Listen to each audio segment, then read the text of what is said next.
And yeah.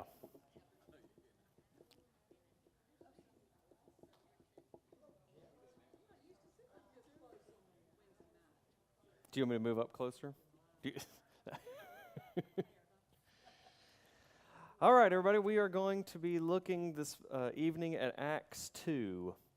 Acts 2. Acts, the Acts of the Apostles, chapter 2. While you're finding that, the Acts is the story of the early church, right? Written by Luke, who also wrote the Gospel of Luke, and Acts is kind of part 2 of Luke. In fact, he starts it off. I wrote for you, Theophilus is the person that he wrote the book, because apparently a wealthy benefactor who wanted a accurate telling. And so Luke is actually, he's a physician. He traveled around with Paul, you find out as you read through Acts. But he is kind of a historian, and so he set out to make get a collection of what he learned. We're pretty sure just the way that it's the reason, pretty sure that he gets a lot of his information from source material like Mary, the mother of Jesus.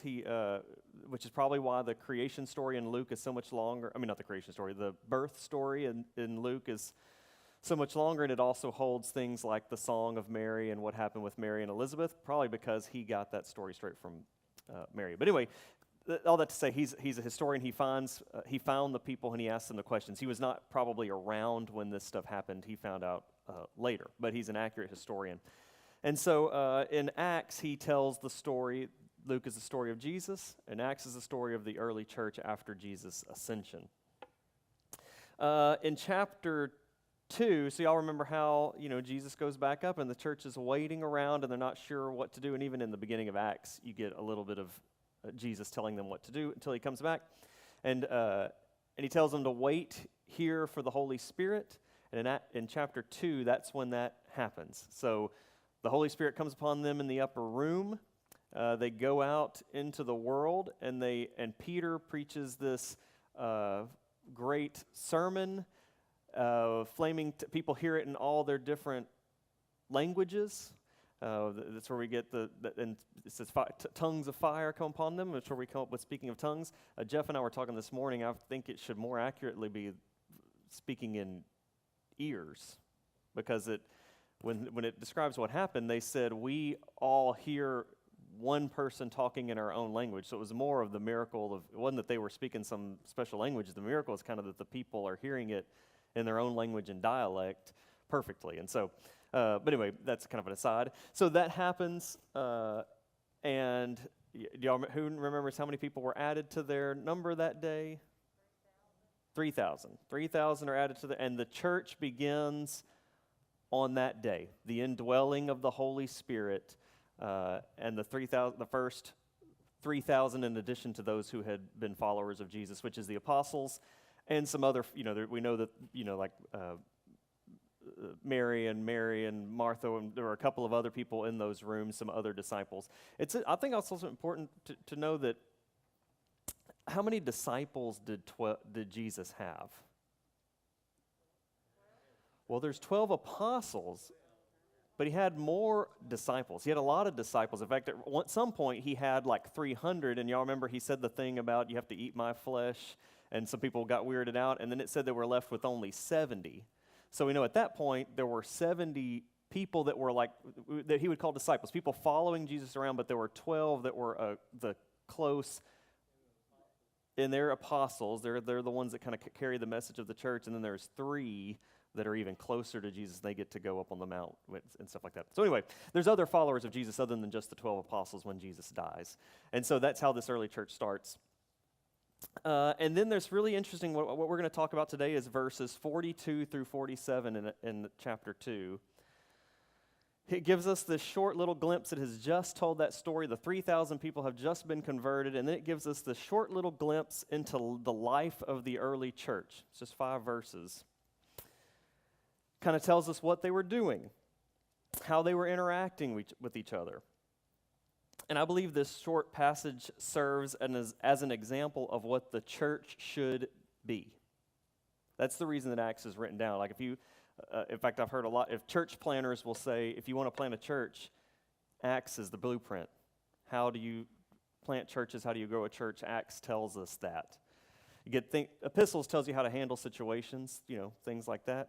We get theology from epistles and things like that, but the story of Acts kind of tells us how the message started, and if it was good enough for them, it's probably good enough for us. So this passage here, it gives us a foundation for what the church does and a vision of the church at its kind of bare minimum. What are the essentials? So that's how we're going to talk about it today, as trying to glean from it what we should be doing as a church at our bare foundational level. All right, so let's go ahead and y'all have all turned there, and I haven't because I've been talking.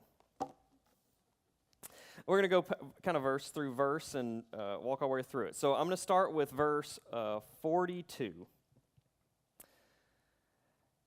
And they devoted themselves to the apostles' teaching and the fellowship and to the breaking of bread and to the prayers. Okay, so right off the bat, verse 42 gives us 4 things that it says that they were devoted to.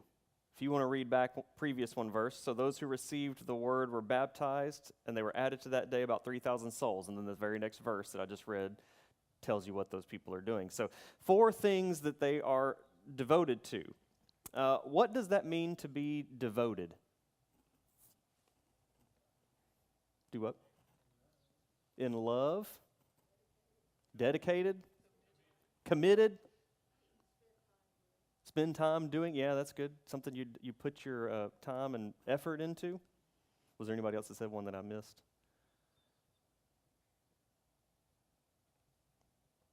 The definition I found for the actual Greek word was hold fast to, continue in, persevere in. But that word can also be used for busily engaged in. So like what you said, it's the thing that you devote time to.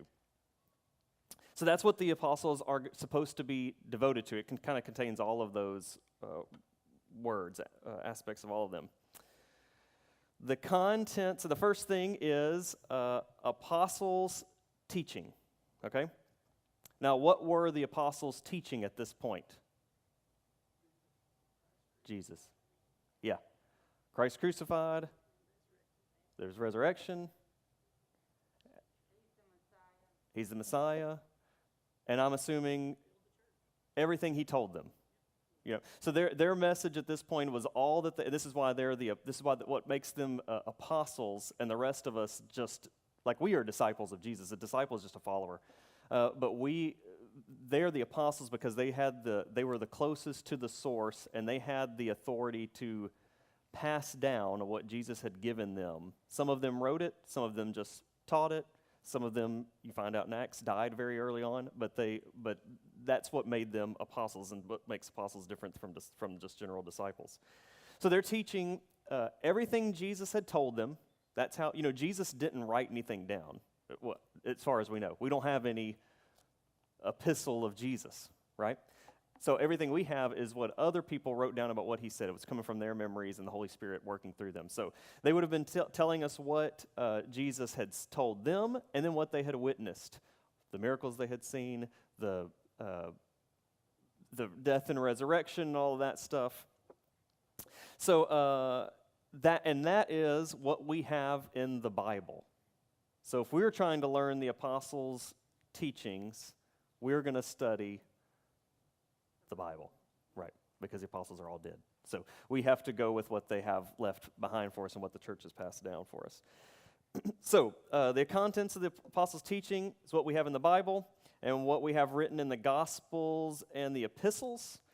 So that would have been, some of it is like ethical or practical things. Sometimes Paul becomes an apostle, even though he wasn't there for Jesus. He actually experienced Jesus differently than the other 12. He met him and was called up to heaven, he talks about, and so he becomes an apostle later, given kind of extra revelation that they didn't even have. But Paul writes a lot about certain specific things, like, okay, what do you do about this instance? What do you do about this instance? And that helps us delineate maybe how we should act in other situations. So you've got ethical ethical things that they've taught, practical things that they taught, and then the gospel, big G gospel, which is the death and resurrection, ascension of Christ, right? And those are the things that they're teaching. Fellowship, things like that, things that the church plans.